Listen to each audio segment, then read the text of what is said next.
Assalamualaikum warahmatullahi wabarakatuh. Apa kabar anak-anak semua di rumah? Bagaimana belajar di rumahnya selama 1 minggu? Semoga lancar semua ya kak. Nggak lupa untuk sholat, murojaahnya tetap, menghafalnya. Sudah sampai al-invitor ya, 1 sampai 18. Sekarang Ustia mau membahas buku tema dari halaman 45 sampai halaman 64. Kalian sudah mengerjakan terakhir sampai halaman 100 ya kak. Yuk kita bahas bareng-bareng dari halaman 45 sampai 64. Coba sekarang dibuka buku temanya dari halaman 45 dulu. Oke? Yuk bareng-bareng kita buka halaman 45. Sekarang lihat yang volume benda. Nah, kalian sudah melihat ya dan sudah membaca di sini ada 3 benda. Benda A, benda B, dan benda C. Isinya di sini masing-masing isinya adalah susu karena di sini kata-katanya Benny melihat susu disimpan dalam berbagai kemasan. Berarti kemasan-kemasan ini adalah isinya susu ya kak. Nah, susu adalah termasuk benda cair. Benda cair itu mempunyai volume. Volumenya itu tergantung terhadap tempatnya. Masih ingat nggak sifat benda cair? Ayo, itu sudah pelajaran semester lalu loh. Sifat benda cair itu selalu mengikuti tempat atau wadahnya. Sekarang kita lihat wadah mana yang paling besar. Wadah A, B, atau C? Yang mana kak? Oke, benar. Yang A. Yang A ini ya. Yang A itu wadahnya paling besar. Jadi susu yang ada di dalam wadah A itu otomatis paling banyak. Karena benda cair itu mengikuti wadahnya. Ketika wadahnya besar, berarti isinya atau volumenya juga banyak.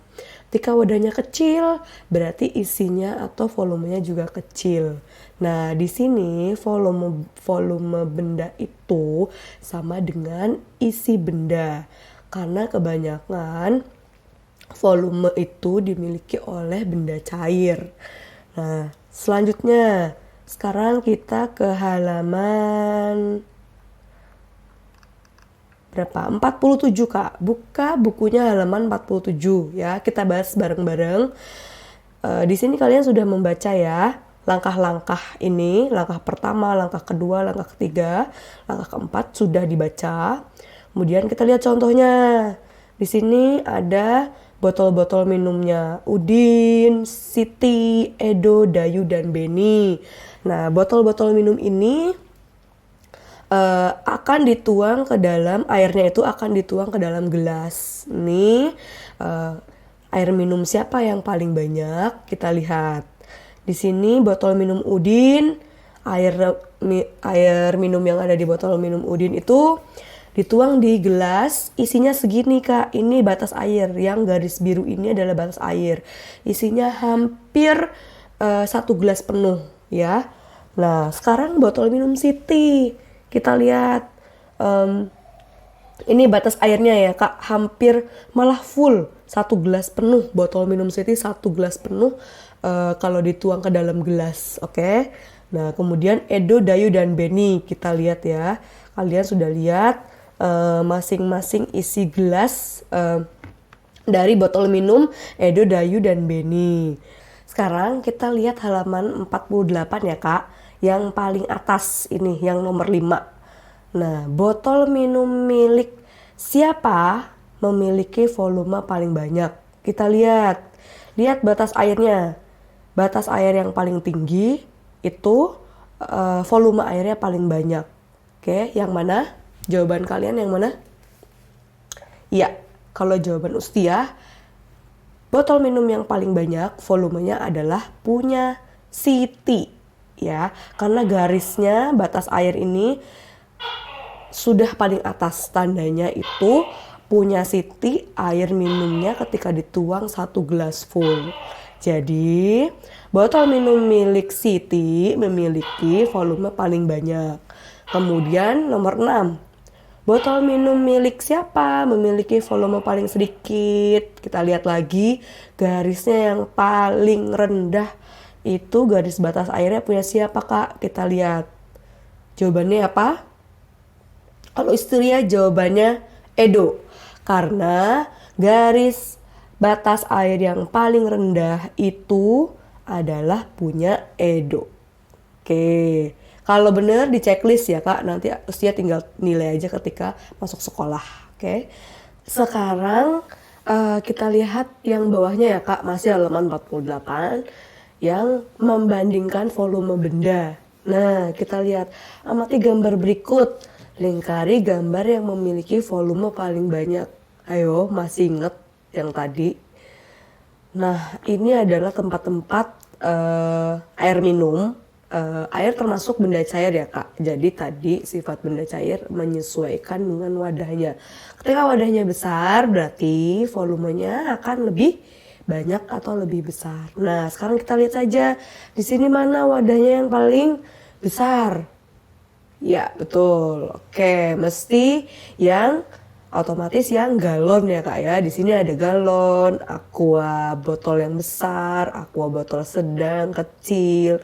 Di sini ada botol minuman apa sama aqua gelas. Jadi otomatis yang volumenya paling banyak adalah yang galon. Oke. Lanjut halaman berikutnya, Kak. Halaman 49. Mengurutkan volume benda cair. Amati gambar berikut. Nah, di sini ada kotak-kotak susu nih. Kita lihat kotak susu 1, 2, dan 3. Urutkan kotak susu di atas mulai dari kotak yang bervolume paling sedikit hingga kotak yang bervolume paling banyak. Ayo, jawaban kalian apa? Kalau volume paling sedikit, otomatis wadahnya yang kecil. Oke, yang kecil itu nomor 3. Jangan salah mengurutkannya di sini dari paling sedikit hingga volume paling banyak. Jadi urutannya adalah nomor 3, nomor 2, kemudian nomor 1. Oke, kalau benar seperti biasa di checklist. Sekarang lanjut. Halaman 50. Nah, ini yang atas ada gelas-gelas, bermacam-macam gelas, berbagai bentuk gelas. Nah, di sini suruh mengurutkan. Urutkan mulai dari gelas yang memiliki volume paling banyak hingga volume yang paling sedikit. Nah, kita lihat gelas mana yang paling besar, otomatis dia volumenya paling banyak. Dan gelas mana yang paling kecil, otomatis isinya atau volumenya paling sedikit. Nah, jangan lupa di sini mengurutkannya dari yang banyak sampai yang sedikit ya, Kak. Yang pertama yang paling banyak nomor, ya betul, nomor 3. Yang kedua nomor 4. Yang ketiga nomor 2. Yang keempat nomor 5, yang terakhir yang paling kecil adalah nomor 1. Oke, kalau benar semua, berarti kalian sudah mengerti ya. Sekarang lanjut. Nah, halaman 51. Sudah dibaca? Cara membuat tempe. Oke, sudah dibaca ya, Kak ya di rumah. Jadi, nah di sini sudah dijelaskan di bacaan ini. Kalau tempe itu terbuat dari kedelai. Kalian sudah tahu ya teknologi pangan yang terbuat dari kedelai itu apa aja? Sebutkan. Oke, kalau bisa menyebutkan berarti sudah bisa. Yang pertama bisa tempe. Yang kedua apalagi? Bisa tahu. Yang ketiga bisa kecap. Oke, kalau sudah bisa menyebutkan berarti kalian masih ingat pelajaran sebelum seminggu kemarin sebelum kalian belajar di rumah ya. Sekarang ini sudah dibaca, intinya cara membuat tempe adalah yang pertama Kedelainya itu dicuci sampai bersih. Nah, ini ada ya, kemudian direndam selama 12 sampai 18 jam. Kemudian dicuci lagi hingga kulitnya terlepas sampai bersih, lalu dikukus kacang kedelainya. Kemudian yang terakhir, kacang kedelainya ditaburi ragi tempe pada suhu jika suhunya telah berubah menjadi hangat. Nah, sudah di sini ada bacaan di kolom kotak, yaitu kacang kedelai dapat dikonsumsi dalam bentuk yang baru, yaitu tempe melalui teknologi pangan. Teknologi pangan bermanfaat agar kedelai dapat dinikmati sebagai jenis makanan baru. Zat gizi pada tempe dapat memperbaiki sel-sel tubuh yang telah rusak. Maaf ya, ini Ustia lagi flu jadi agak pilek. Nah, banyak sekali manfaat teknologi pangan ya Kak. Ini salah satunya adalah memperbaiki sel-sel tubuh yang rusak, karena kacang kedelai ketika sudah melalui teknologi pangan dia akan mempunyai mempunyai zat gizi yang lebih. Kemudian coba kita bahas pertanyaan yang halaman 51. Apa manfaat teknologi pangan terhadap hasil panen kacang kedelai? Nah, kalian sudah menuliskan di sini ya, pasti banyak banget jawabannya. Ada yang jawaban ini, jawaban itu. Nah, karena banyak nanti kita bahas di sekolah saja karena ini. Tapi salah satunya teknologi pangan terhadap panen kacang kedelai itu, salah satunya ya tadi bisa dibuat makanan baru seperti tempe. Nah, terus kecap, tahu, kemudian mengandung gizi yang banyak, kemudian apalagi tadi nih, terus dapat memperbaiki sel-sel tubuh yang telah rusak. Nah, kalau ada jawaban lain nanti kita bahas di sekolah ya, pasti jawabannya banyak sekali manfaatnya. Kemudian yang bawahnya ayo kita bahas. Lengkapi kalimat di bawah ini, gunakan kata-kata dalam kotak. Ini Kak, kalian tinggal pilih jawabannya di dalam kotak ini untuk membantumu. Nah, sekarang yang pertama ini, tempe merupakan salah satu makanan yang diolah melalui titik-titik pangan. Jawabannya adalah, oke, bagus, teknologi pangan. Nah, teknologi sudah kita pakai, bisa dicoret atau bisa dilingkari ya. Kemudian bahan utamanya adalah kacang titik-titik dan ragi tempe. Oke, kacang kedelai. Nah, kacang kedelai sudah terpakai, dilingkari atau dicoret. Terus ragi tempe berguna dalam titik-titik perubahan dari kacang kedelai menjadi tempe. Jawabannya adalah proses. Oke, yang ini ya Kak ya, proses. Boleh dilingkari, boleh dicoret atau terserah diapakan. Yang penting dia sudah dipakai ya. Kalau betul bisa dicentang. Kemudian ragi tempe ditaburkan di atas kacang kedelai saat titik-titik kacang kedelai rebus telah turun menjadi hangat. Apa nih jawabannya? Jawabannya tinggal konsumsi dan suhu. Nah, pilihannya adalah jawabannya yang suhu. Oke, sekarang suhunya boleh dilingkari. Sudah masuk dalam jawaban.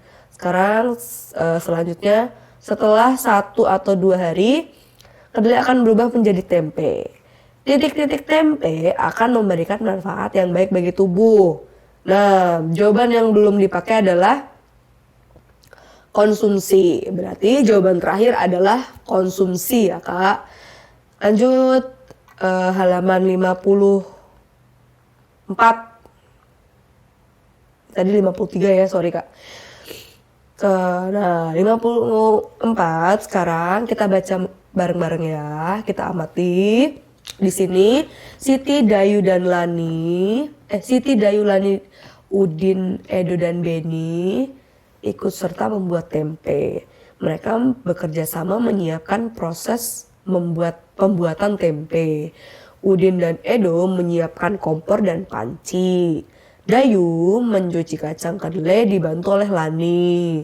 Siti dan Beni bertugas merebus kacang kedelai. Siti harus mengisi panci dengan air. Panci yang tersedia berukuran besar. Gelas untuk menuang air berukuran kecil. Nah, di sini Siti menghitung banyaknya gelas berisi air agar panci itu terisi penuh. Oke, jadi di sini Kak, Siti menuangkan berapa gelas ini? 1, 2, 3, 4, 5, 6, 7, 8, 9. Siti menuangkan 9 gelas untuk mengisi satu buah panci sampai airnya penuh ya, sampai panci itu terisi air secara penuh. Jadi satu panci terisi penuh air setelah dituang 9 gelas satuan. Artinya satu buah panci setara dengan 9 gelas satuan. Maksudnya seperti ini. Misalkan kalian ingin menuang air ke dalam termos. Nah, tapi kalian menuangnya memakai gelas. Berapa gelas air yang dibutuhkan untuk mengisi penuh termos tersebut? Misalkan termosnya segede gini. Nah, gelasnya segede gini, sekecil ini. Nah, berarti kalian harus menghitung berapa kali kalian menuang air dari gelas tersebut untuk memenuhi termos air tersebut. Misalkan kalian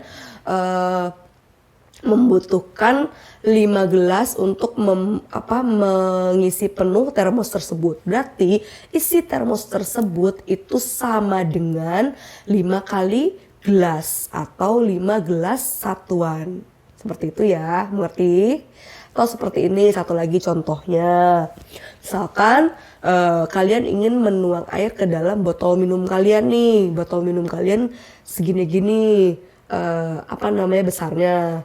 Nah, kalian ingin menuang air ke dalam botol minum kalian menggunakan gelas. Nah, berapa gelas yang kalian gunakan untuk mengisi penuh botol minum tersebut? Misalkan kalian mengisi 1 gelas penuh, masukkan ke dalam botol minum. Oh, ternyata belum terisi penuh, baru setengahnya. Kemudian kalian menuang lagi 1 gelas lagi. Nah, ternyata botol minumnya sudah penuh. Berarti botol minum kalian itu setara atau sama dengan 2 gelas satuan yang kalian tuang. Oke, mengerti ya? Kemudian, kalau sudah mengerti, kita lanjut ke halaman 55. Nah, di sini ada banyak panci dan ada banyak gelas. Kita lihat. Jika air di dalam gelasnya dituangkan ke dalam panci, lingkari volume air yang lebih banyak. Oke? Otomatis kalau gelasnya banyak, nah isi dari pancinya juga akan banyak ya Kak. Kalau gelasnya sedikit, berarti airnya yang dituang juga sedikit. Berarti yang pertama ini ada 3 gelas. Yang kedua ada 10. Yang ketiga ada 2 gelas. Yang keempat ada 6 gelas. Nah, yang terakhir cuma ada 1. Berarti gelas mana, volume air mana yang paling banyak? Jadi panci yang nomor 1, 2, 3, 4, apa 5 yang paling banyak isi airnya? Oke, panci yang nomor 2. Kenapa? Kok panci nomor 2 yang isi airnya paling banyak, volumenya paling banyak? Karena air yang dituang ke dalam panci itu adalah 10 gelas. Jadi semakin banyak gelas atau semakin banyak air yang semakin banyak air di gelas yang dituang dalam panci, maka volumenya pun akan semakin banyak. Ya, oke. Jadi kalian misalkan nuang 2 gelas air ke dalam panci sama menuang 10 gelas air dalam panci. Jadi nanti kalau kalian bandingkan panci mana yang volume atau isi airnya paling banyak, otomatis yang 10 gelas tadi. Seperti itu, oke? Kemudian lanjut. Sekarang lanjut ya Kak, kalau sudah mengerti lanjut ke halaman 56. Ya, kita lihat buka bukunya 56. Nah, kalian sudah membaca ya bacaan teks bacaan ini. Kalau lupa baca lagi. Jadi intinya eh, anak-anak ini, Siti dan teman-teman, Edo, Lani, Beni, Dayu, Udin, itu ingin memasak tempe yang tadi dibuat ya. Tadi kan mereka membuat tempe dari kacang kedelai. Sekarang tempenya mau dimasak. Nah, di sini banyak sekali keinginan di antara anak-anak ini. Ada yang tempenya ingin dimasak mendoan, ada yang apa namanya ingin dimasak yang lainnya. Nah, itu namanya perbedaan pendapat ya Kak. Kalian juga pasti kalau di sekolah, di kelas itu banyak perbedaan pendapat atau banyak keinginannya. Misalkan kalau Ustia kemarin aja contohnya pas cooking class, yang satu pengen masak sushi, yang satu pengen minuman milkshake, yang satu minuman es teh, yang satu minuman apa namanya apa tuh Thai tea kayak gitu kan, berarti banyak sekali kalian ininya ya perbedaan pendapatnya. Nah, di sini yang mau Ustia bahas yaitu adalah sifat tenggang rasa. Di bawah ini ada kalimat ya Kak, ada kata-kata tenggang rasa adalah sikap mau memahami keadaan orang lain. Maksudnya kita harus menghargai pendapat atau perbedaan yang terjadi di lingkungan sekitar kita. Nah, kemarin pas kita membahas ingin cooking class, kita kan banyak pendapat ya. Kita harus menghargai yang ingin buat milkshake, yang ingin buat Thai tea, yang ingin buat es teh. Kita harus menghargai pendapat itu. Jadi tenggang rasa itu bisa diartikan sebagai sikap menghargai pendapat orang lain, atau bisa juga menghargai atau memahami keadaan orang lain. Seperti itu ya Kak. Sudah mengerti? Oke, kalau sudah mengerti, kita lanjutkan ke halaman berikutnya ya. Jadi ingat, kita harus mempunyai sifat tenggang rasa kepada orang. Tidak boleh memaksakan kehendak. Kita tidak boleh memaksakan keinginan sendiri. Jadi misalkan, aku mau bikin es teh, pokoknya es teh. Kita tidak boleh, kita harus menghargai pendapat yang lain. Misalkan Rafadan mintanya Thai tea, Zaidan mintanya es teh, terus Alia mintanya milkshake. Nah, yang lain harus menghargai. Yang lain mintanya es lemon tea misalkan. Nah, kita harus menghargai perbedaan pendapat atau keinginan masing-masing orang. Nah, seperti contohnya lagi, seperti makanan kesukaan atau makanan favorit. Makanan favorit teman-teman kalian juga kan berbeda-beda. Misalkan ada yang suka ayam goreng, ada yang suka pizza, ada yang suka mie goreng, ada yang suka siomay. Nah, kita harus menghargai. Kita nggak boleh mencela, atau kita tidak boleh tidak menghargai pendapat orang lain. Misalkan, kamu kok sukanya ayam goreng sih? Kayak gitu. Nggak apa-apa, kita harus menghargai pendapat dia. Nah, itu namanya sikap tenggang rasa. Oke. Sekarang lanjut ya Kak ke halaman berikutnya. Tadi halaman berapa ya? 58. Nah, sekarang ini ada macam-macam sikap. Ada yang perlu ditiru, ada yang perlu dihindari. Yang pertama, munculnya sikap tenggang rasa. Nah, ini termasuk perlu ditiru apa perlu dihindari Kak? Jadi, kalau sikap tenggang rasa tadi kita perlu ditiru. Oke, siapa yang jawabannya benar? Jadi di kolom di sini, di kolom perlu ditiru, itu ditulis muncul sikap tenggang rasa. Kemudian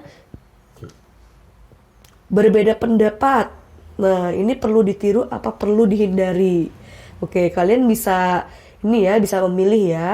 Perang antar suku, memahami perasaan orang lain. Nah, kita bahas.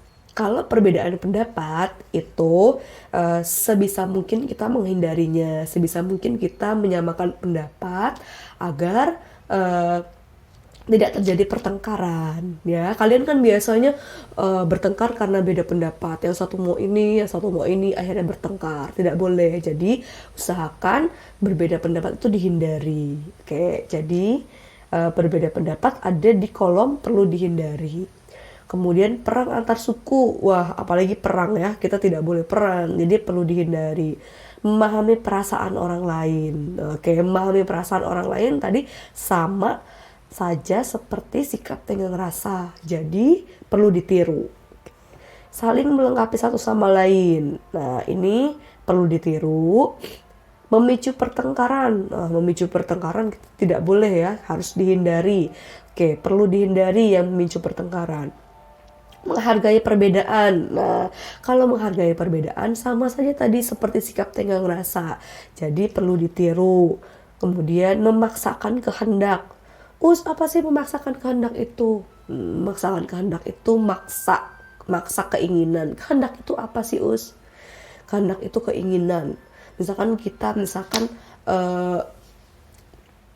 minta barang A, atau misalkan kamu minta belikan siomay ke bunda, tapi siomaynya nggak ada, tapi kamu tetap mau siomay, itu nggak boleh. Itu namanya memaksakan keinginan, ya, tidak boleh. Itu harus dihindari.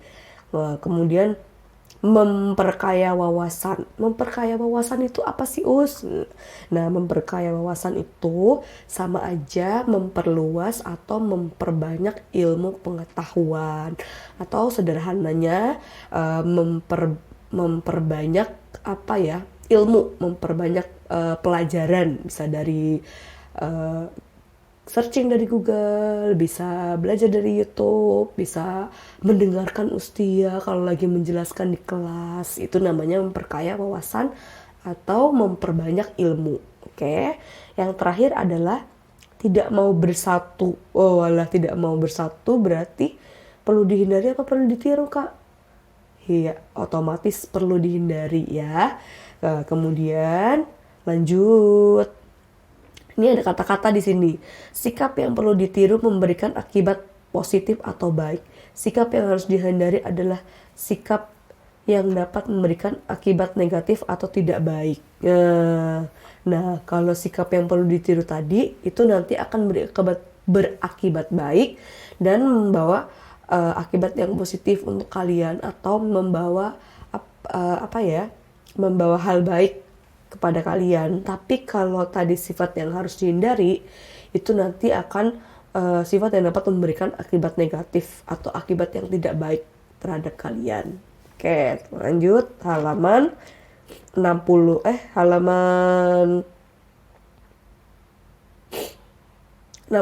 ya, Kak. Dibuka halaman 62 bukunya. Bahan dasar pakaian. Oke, kalian sudah membaca ini ya, bacaan bahan dasar pakaian ini ya. Kalian juga sudah mengisi halaman 64 ya, Kak ya. Ini yang gambar bunga ini mungkin sudah diisi, tapi di sini Ustia cuma mau menjelaskan tentang paragraf. Apa sih itu paragraf? Apa kalian tahu paragraf? Nah, paragraf itu biasanya, Kak, segini nih. Dari sini sampai sini itu biasanya dari sini sampai sini, tidak bisa diblok semua ya. Itu disebut paragraf. Paragraf itu biasanya terdiri dari beberapa kalimat. Bisa terdiri dari 3 sampai 5 kalimat. Nah, kalau kalimat itu seperti apa? Kalimat kalian sudah pelajari ya di sekolah. Kalimat itu, nih, dari kata-kata ini sampai titik ini adalah satu kalimat. Ya, sampai titik ini adalah satu kalimat. Nah, keluarga Udin memiliki banyak pakaian. Itu namanya satu kalimat. Nah, dalam paragraf ini, kalimat pertama ini namanya kalimat utama atau kalimat pertama dalam satu paragraf ya. Nah, selanjutnya ini kata-kata mereka ini sampai titik ini adalah kalimat yang kedua. Nah, selanjutnya ini sampai titik lagi itu kalimat yang ketiga. Kemudian ini kalimat ini sampai titik lagi ini adalah kalimat yang keempat. Berarti dalam satu paragraf ini terdapat berapa kalimat, Kak? Oke, benar. 4 kalimat ya. Kalimat, 4 kalimat. Nah, paragraf itu dari sini sampai sini disebut satu paragraf. Oke. Nah, ciri-cirinya apa? Ciri-cirinya biasanya untuk ke paragraf kedua biasanya dia tidak dilanjutkan, tapi dia di bawahnya lagi di sini. Ini sudah termasuk paragraf yang kedua, ya. Nah, begitu pun selanjutnya. Ini paragraf yang ketiga sampai sini. Nah, ini paragraf yang keempat sampai sini. Ini yang terakhir adalah paragraf yang ke-5. Jadi kalimat atau bacaan ini terdapat 5 paragraf. Nah, masing-masing paragraf itu memiliki jumlah kalimat yang berbeda-beda. Nah, contohnya yang paragraf pertama. Itu tadi ada berapa kalimat? Tadi Ustia sudah menjelaskan. Oke, ada 4 kalimat dalam paragraf pertama.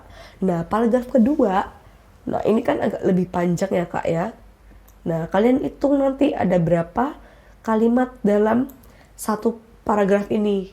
Ya, jadi setiap paragraf itu tidak harus 5 kalimat. Ada yang 3, ada yang 4, ada yang 6.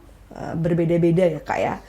Oke, kalau kalian sudah mengerti apa itu paragraf dan berapa jumlah kalimat dalam satu paragraf, nanti Ustia akan kasih soal latihan ya. Kalian di situ ada bacaan, kalian bisa baca, nanti ada soalnya, kalian tentukan berapa paragraf dan kalian hitung satu paragraf ada berapa kalimat. Masing-masing paragraf ada berapa kalimat. Oke. Dan ini kita bahas yang terakhir. Kita bahas ini. Ada latihannya. Garis bawahi kalimat pertama dari setiap paragraf. Nah, mudah sekali.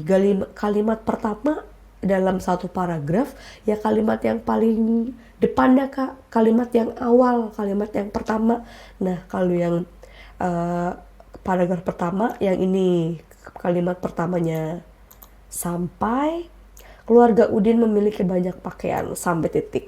Oke, yang paragraf kedua